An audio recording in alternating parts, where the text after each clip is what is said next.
Well, hello, everybody. This is Ed Parcaut, host of Real Estate Jerky Live, along with I guess you're now like my co-host. You're on here so Yeah. much, Bobby Atkins.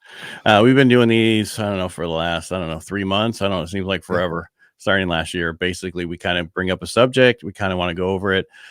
Today's was kind of Bobby's idea, and it's about avoiding the rental trap in 2022. And we can't lie, we stole this information from some company who sends us stuff all the time because it's great because people get Mhm. stuck in the rental and then 30 years later they go, I should have bought, Absolutely. right? It is so easy for people to get comfortable, and before you know it, the rates have creeped up, and you're in a position, as we see a lot of folks right now, where actually rents are in some places are higher than what your mortgage payment would be. And so that's kind of what we want to discuss today.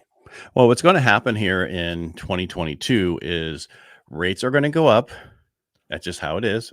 Values are going to go up. That's just how it is. I know a lot of people think this bubble's coming, but we've kind of talked about that many times. And then go back to our past ones, go to our YouTube channel. My YouTube channel is just Ed Parcaut, real easy to find. Um, and look at the fact that stuff's happening. That's going to squeeze out buyers that were kind of close anyway with with their debt to income ratios. We're so close, and now with these two things going up, when rate goes up half a point or whatever, that knocks out 5% of the market that was there.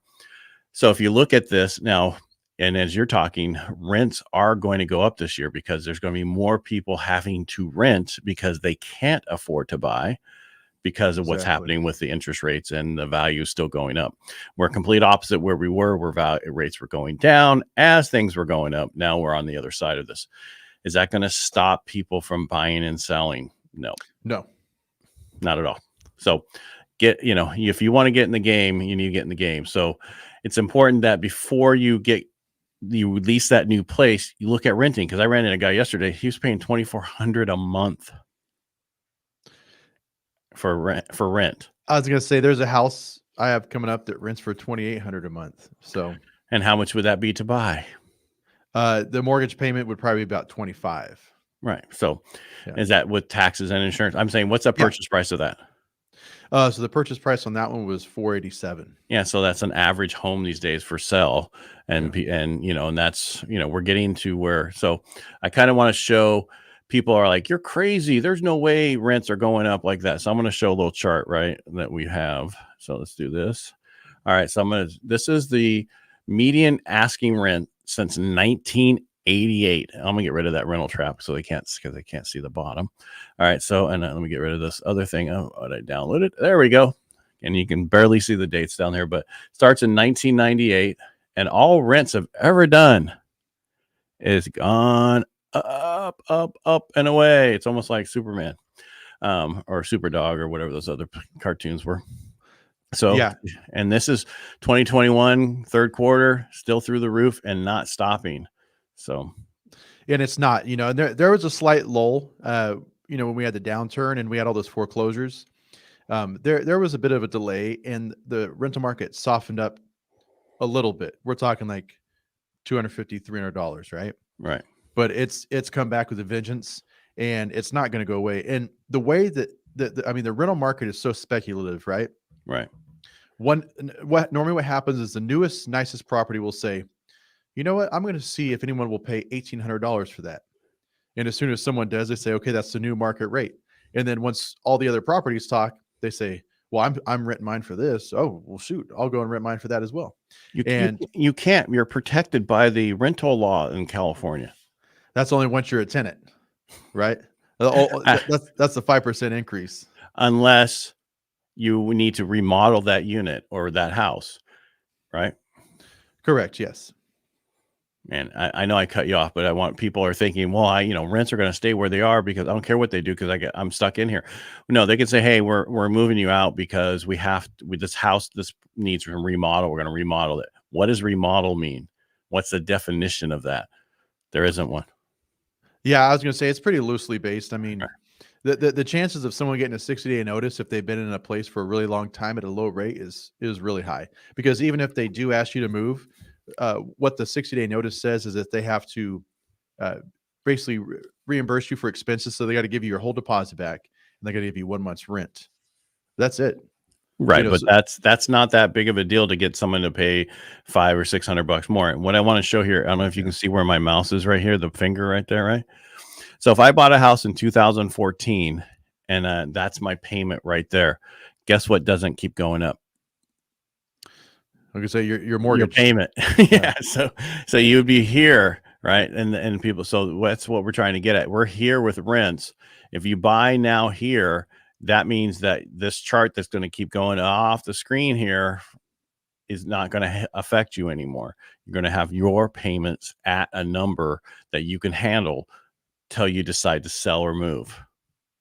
Yeah, and that's what I really stress to folks is that, you're not at the mercy of a landlord.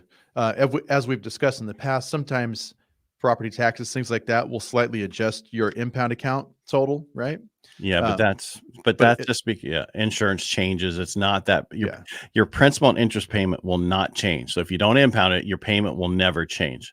yeah. Taxes will slowly go up, insurance will slowly go up, but that has nothing to do with your mortgage payment. And so, the title of this, obviously, we took that from Keeping Current Matters, but the trap of it is such as that, right? Because it is easy to get comfortable at a place, and Right. it does cost money to move, and it costs money to buy a house, Yeah. and that's definitely something that people take into consideration. But if you think 5-10 years down the road, more than likely you're still going to be renting that house or that apartment because you're comfortable, Right. but the rent has gone up, and and then what's going to happen is going to get to that point to where that you can no longer afford a house in this market. I mean, you look at people that live in the Bay Area, like people who grew up there, could probably not afford to buy a house unless they work, for the tech industry. And same with folks in LA. Right. See, if you look here, this statement here, the national median rent went up 17.8%. Okay, that's national. Hmm. That's not California. Ours went Yeah. up even higher. So that is the highest we've seen typical rent increase. And 2022, they're expecting that they're going to see 7.1% in the next 12 months. And that's nationwide. So double, triple that in California, right? Because our numbers are ridiculous. So home ownership provides alternative to renting rising. What I just stated, that if you buy now, your payment doesn't adjust. And then if there's a refinance boom because rates get better in 23 or 24, then your payment could actually go down. So Yeah. I Well, and like you said, everyone's speculating. They're like, man, this can't last forever. And that's the problem. We've gone over all the data showing that why we might see the market make a slight correction to where it's not $50,000 over asking, we're still going to see appreciation every year over year. yeah. So, and rents will definitely go up, and rents are dynamic. So all they have to do is, 1 week do a survey and they say, hey, this guy across town is renting his for $200 more.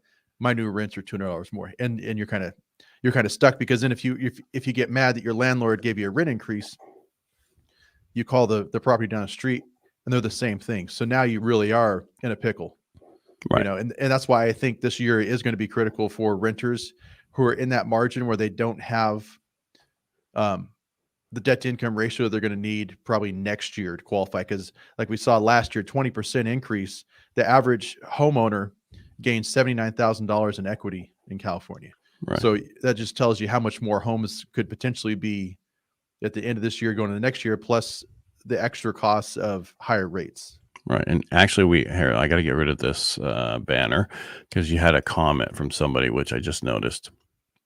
So that all sounds great, but who has the out of pocket money you need to complete the purchase of your home? It wipes out your complete savings if you're lucky to have that. Well, that is correct, right? Yeah. But if you have a 401k, 403b, IRA, any of those things, you can take money out of there for your down payment and or closing costs and not have a penalty for that. I think it's up to $10,000. You will pay taxes on it, but you won't have a penalty on it. So you can get that. Get a gift from your family, work out a deal with your family to help you buy this house. I know some people don't have that option. Have them come on with you as a non-occupying co-borrower, help you get in. And then in a few years, you refinance, get them off, split the pros, what each one's earns for doing that. There's many ways to do this. We're saying figure that way out. Get help if you need to. Make it worth it for the other people to get in. Because, one thing we talked about before is the closing costs. Well, negotiate the sales price with the seller and then come back and add the closing costs after the fact in an addendum. They still get the net that they want. The value doesn't come in. It doesn't matter because the sales price was set already, and it's a win-win. So there's ways to do it. You just have to come with your down payment. That's the big thing right now. Well, and we've talked in the past about people that might need to like have a plan for repairing their credit. I'm also happy to meet with people and help them set up a budget, and kind of go through their finances. For some people, they wouldn't want me to do that, but I know that when I went to go buy my first house, I was short on cash, and so I had to look at my finances, and that's when I first really started living off a budget because I had a goal. And now, I've had a budget that I maintain for the last 15 years. But yeah, my wife and I, as just two people, we're spending $1,000 a month on going out to eat, food and drinks, going to the bar. Now our grocery budget for a family of 6 is, right under 700, so we found all these different ways where we were really just throwing cash away that we could have been saving all that time. Right. So so call to action here. I want to have a call to action. The call to action is bottom line. Before you rent, look at buying, look at all your other options that you have, because people don't think about it. Yes, you might have to dig into your 401k, 403b to buy, which is not a bad thing. It's not a bad thing. Now you're putting it into a house, you're building personal wealth. You're going to increase over the next year, years and years and years to come. And you need to stop thinking, well, I can't afford it. The question is, how can I afford it? Okay. And another thing that people can ask themselves, because they say, oh, well, I don't have the money right now. I'm looking at signing another lease agreement. Most leases are going to have a lease buyout option. So say you don't think you're going to have the funds, for another 6 to 9 months, but you want to buy a house and you start saving. You always have that option. You give them a written 30-day notice. And then at the time that you turn in your keys, you give them 1 month's rent, which is normally what your break lease fee is. It depends. You got to look at your contract. And I'm happy to look at that for you.